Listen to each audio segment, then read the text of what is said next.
నమస్తే అందరికీ. ముందు వీడియోల్లో అనేక ఆధ్యాత్మిక విషయాల గురించి తెలుసుకున్నాం కదా. ఈ వీడియోలో మన దైనందిన జీవితంలో చేసేటువంటి కార్యక్రమాల్లో చిన్న మార్పు చేయడం ద్వారా మన ఆధ్యాత్మిక ఎదుగుదల ఎలా ఉంటుందో బాబా మనకి తెలియజేసిన విషయాలను తెలుసుకుందాం. బాబా క్షుద్ర విద్యలను ప్రోత్సహించేవాడు కాదు. అలాంటి శక్తులు ఉన్నవారు వాటిని వదలందే తన వద్దకు రానిచ్చేవారు కాదు. కుశాబావ్ మంత్రతంత్ర విద్యలు తెలిసినవాడు. తలిచినంతనే కోవా బిళ్ళలు, ఇతర తీపి పదార్థాలు ఇతని చేతిలోకి వచ్చేవి. బాబా మహిమలు విని ఇతడు షిరిడీకి వచ్చి ద్వారకామాయిలో ప్రవేశించగా బాబా ఇతన్ని వారించి ఆ క్షుద్ర శక్తులను వదలిన గాని తన వద్దకు రావద్దని హెచ్చరించెను. కొంతకాలం సందిగ్ధంలో పడి ఆఖరికి చేతికి గల కంకణములు తీసివేసి తన విద్యలను వదిలి చాలా కాలం పాటు బాబాను భక్తి శ్రద్ధలతో సేవించెను. ఒక ఏకాదశి నాడు ఎవరో బాబాకు ఉల్లిపాయలతో చేసిన వంటకంను తీసుకువచ్చిరి. బాబాకు మత నియమములు, మూఢాచారములపై ఏమాత్రం నమ్మకం లేదు. అందువలన కుశాబావుతో దాన్ని తినమని చెప్పాను. ఆ రోజు ఏకాదశి కాబట్టి ఉల్లిపాయను తాను తినని చెప్పినను బాబా మరలా హెచ్చరించి తినమన్ను. బాబా తిననిచో తాను కూడా తిన్నదనని చెప్పగా మొదట బాబా, తర్వాత కుశాబావు ఇద్దరూ ఉల్లిపాయ వంటకమును తిన్నారు. కొంతసేపటికి మసీదులోకి ఇతర భక్తులు రాగా వారితో బాబా, ఈ కుశాబావు ఆచారవంతుడైన సద్బ్రాహ్మణుడే అయినా ఈరోజు ఏకాదశి అని కూడా చూడకుండా ఉల్లిపాయలు తిన్నవాడిని హేళన చేసెను. అందుకు కుశాబావు, బాబా తినడిచే తాను కూడా వారితో పాటు తింటినని చెప్పాను. అందుకు బాబా, నేను ఉల్లిపాయలు తినలేదు, కందమూలములు తింటినని తిన్నది వాంతి చేసుకోగా ఉల్లిపాయకి బదులు చిలకడ దుంపలు బయటికి వచ్చాను. ఆశ్చర్యమునందిన కుశాబావు వాటిని ఏరుకొని తినేను. బాబా కోపోద్దీపితుడై, ఏమి ఇంత అసహ్యకరమైన పని చేయుచున్నావు అని అరిచెను. మరుక్షణంలోనే కోపం కరుణగా మారి, నిన్ను నేను ఆశీర్వదిస్తున్నాను. నీవు ఎప్పుడు ఎక్కడ ఉండి నన్ను తలచి కోరినా ఈ ద్వారకామాయిలోని విభూది నీ చేతిలోకి వస్తుంది. అవసరమైన వారికి దాన్ని ఇచ్చి వారి బాధలు తీరి కోరికలు నెరవేరును అని చెప్పాను. ఆనాటి నుండి అతడు మరణించే వరకు కేవలం బాబా వాక్కు ప్రభావం వల్లనే ఎప్పుడు కావాలంటే అప్పుడు అతను కోరగానే దోసిటి నిండా విభూది వచ్చేదట. దీని కొరకు అతడు ఏ మంత్రతంత్రములు, ఆచారములు పాటించలేదు. ఈ కథ వలన మనం తెలుసుకోవాల్సిన నీతి, బాబాకు క్షుద్ర విద్యలందు ఆసక్తి లేదు. తనను నమ్మిన వారిని వాటి నుంచి దూరం చేసి సంస్కరించి ఆ శక్తులకు బదులుగా దివ్య శక్తులను ప్రసాదించడి వారు. అందువలన సాయికి నిజభక్తులైన వారు ఏ క్షుద్ర శక్తుల గురించి, గాలి, భూతం లాంటి నీచ దుష్ట శక్తులను గురించి బాధపడవలసిన అవసరం లేదు. ఇవి సాయి భక్తుల నీడలో కూడా రావు. సమర్పణ ఎలా ఉండాలి? ప్రతి ఆదివారం షిరిడీలో సంత జరిగేది. ఆ రోజు చుట్టుపక్కల గ్రామాల ప్రజలు సంతకు వచ్చి బాబాని కూడా దర్శించేవారు. అందువలన ఆదివారం రోజు మధ్యాహ్నం 12 గంటలకు ఆరతి సమయంలో మసీదు జనంతో కిరిసిపోయి ఉండేది. ఒక ఆదివారం హేమాద్రి పంతు బాబా పాదములు ఒత్తుచుండెను. శ్యామ నవ్వుతూ అతనితో, నీ కోటునకు శనగ్గింజలంటినవి చూడు అనగా అతడు పొడుగాటి చొక్కా చేతులను తట్టగా చాలా శనగలు కిందకు రాలేను. అక్కడున్న వారందరూ వాటిని ఏరుకుండ్రి. తన చొక్కాలోకి శనగలు ఎట్లు వచ్చినో హేమాద్రి పంతునికి కూడా తెలియదు. మడత కూడా పెట్టని బారు చేతుల చొక్కాలో అన్ని శనగ్గింజలు ఎట్లు నిలిచెనో అందరికీ ఆశ్చర్యం వేసెను. అప్పుడు బాబా ఈ విధంగా చెప్పాను, ఇతనికి తానొక్కడే తిని దుర్గుణం ఒకటి కలదు. ఈనాడు సంత రోజు శనగలు కొన్ని తినుచు ఇక్కడికి వచ్చినాడు. ఇతరులకు పెట్టక తానొక్కడే తినుట ఇతని స్వభావం. ఈ శనగలే అందుకు గుర్తు. ఇందులో ఆశ్చర్యమేమున్నది అని. బాబా నేనెప్పుడు ఒంటరిగా తిని ఎరుగను. నా మీద ఈ చెడ్డ గుణములను ఎందుకు ఆరోపించుచున్నావు? ఇంతవరకు నేను షిరిడీలోని సంత చూడనే లేదు. ఏనాడు శనగలు కొనలేదు. ఈ రోజున కూడా కొనలేదు, తినలేదు. నా వద్దనున్న వారికి పెట్టకుండా నేను ఎప్పుడు ఏమీ తిని ఎరగను. హేమాడ్పని చెప్పిన వెంటనే బాబా, నీ దగ్గర ఉన్న వారికి పెట్టెదవు. ఎవరూ దగ్గర లేనప్పుడు ఏమి చేయుచున్నావు?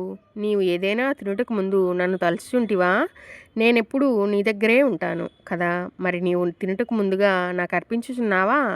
బాబా యొక్క ఈ ప్రశ్నకు హేమాద్పంటి యొక్క గొంతు మోగపోయింది. నిజమే, అతడు తింటకు ముందుగా దేనిని బాబాకు సమర్పించుటలేదు. ఈ విషయమై తాను ఇంతవరకు ఆలోచించనే లేదు.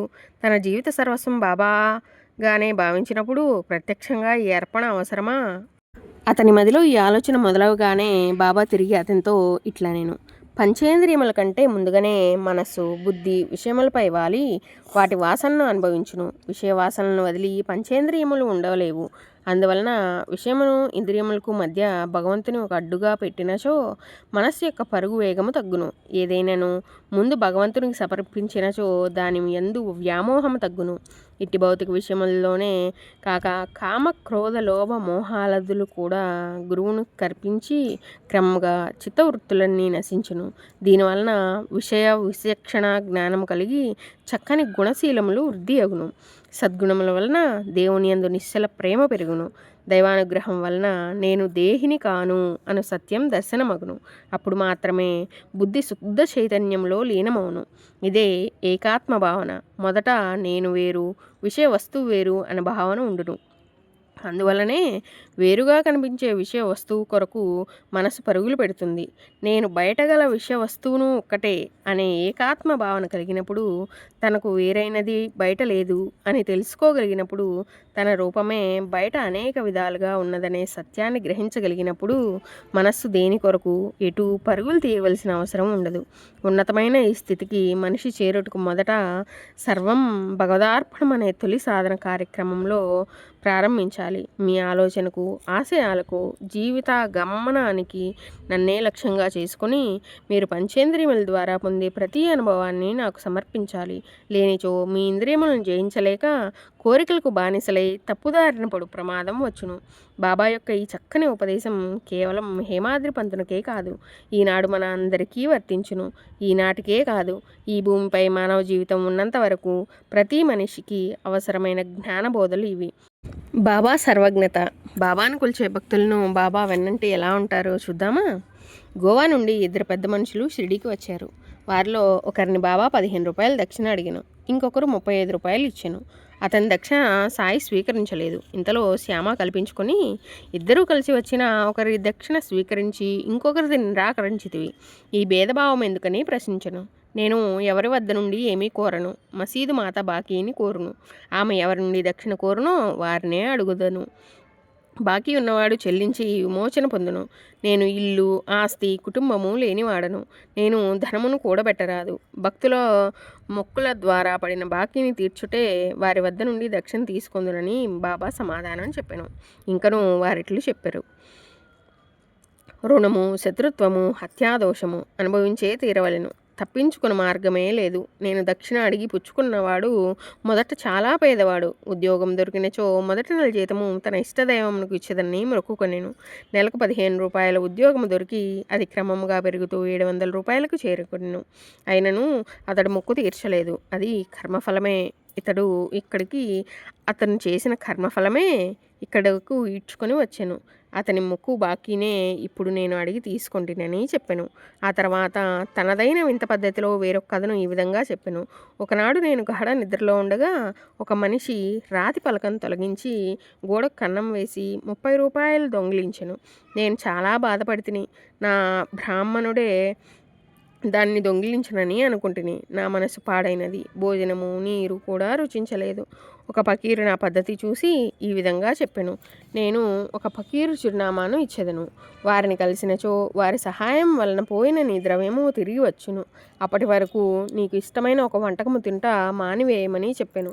ఆ ఫకీరు చెప్పినట్లుగా నేను ప్రవర్తించి మొక్కుకొనగా నా ధరము తిరిగి వచ్చెను. నేను స్టీమర్ నెక్కుటకు వెళ్ళగా జనులు ఎక్కువగా ఉండుటచే ఖాళీ లేదని చెప్పిరి. ఒక నౌకరు సహాయంతో స్టీమర్లోనికి వెళ్ళి కూర్చొని యువతల తీరమునకు వచ్చి తిని అక్కడి నుండి రైలెక్కి మీ సీమకు వచ్చి తిని. ఈ కథ ముగిసిన తర్వాత బాబా శ్యామాను పిలిచి అతిథులకు భోజనమును తీసుకుని వెళ్ళమని చెప్పాను. భోజనము చేసినప్పుడు అతిథులిద్దరూ కన్నీరు కార్చిరి. శ్యామ అందుకు కారణం అడగగా వారు బాబా చెప్పిన కథలు 2 తమవేనని చెప్పాను.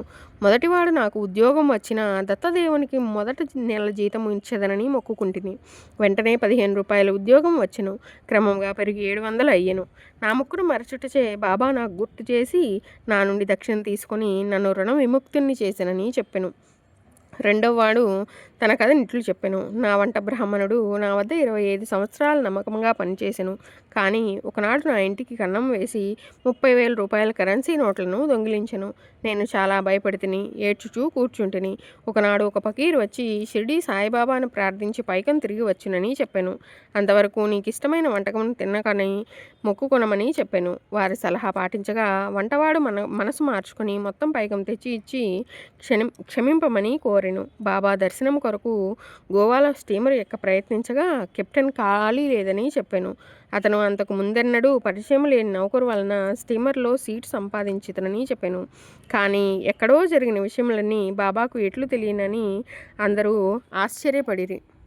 ఇలాంటి సమర్థుడైన సాయిబాబా మనలను కూడా అన్ని విధాలుగా రక్షించాలని మనస్ఫూర్తిగా సాయిని ప్రార్థిస్తూ సచ్చిదానంద సాయి మంగళం.